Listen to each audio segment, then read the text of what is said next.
Nou ben je dus net getrouwd en de nummer 1 hit. Waar gaat dit naartoe?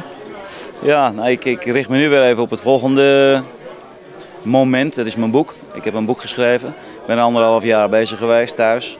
En ik heb nu een eindvorm. Rond 1 november dan komt dat boek uit.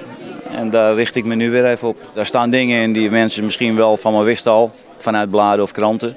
En er staan ook nog wat dingen in dat je denkt, hey, ik denk dat je me iets beter leert kennen door het boek. Dat je denkt dat je me iets beter begrijpt. Ik heb het zelf geschreven met een pennetje. Ik ben niet zo'n computerman. Dus ik heb zo'n stapel paparazzen liggen. Dat is uiteindelijk naar een uitgever gegaan en die hebben het voor mij verwerkt. Dus ik sta er helemaal achter, ja. Ga je het boek weer promoten via Twitter? Ja, ook dat. En wij gaan in ieder geval wel zorgen natuurlijk dat er komt ook een boekpresentatie.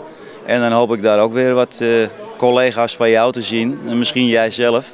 Kom even langs en neem een boek mee. Op die manier hoop ik ook veel boeken te verkopen natuurlijk. Wat mijn Twitteradres is. Ik ben Dries. Ja, het is niet zo moeilijk. Ik ben Dries. Je maakt een accountje aan en je kan me volgen. En ik twitter redelijk veel. Soms wel, ik heb wel dagen gehad dat we meer dan 1000 tweets erop hadden gezet.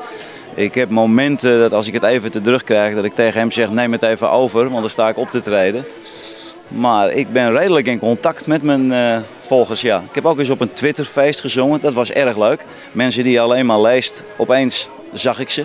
Dat is wel grappig. Hoeveel followers heb je op dit moment? 5000. Dus zullen we zorgen dat voordat het boek er is, het verdubbeld is?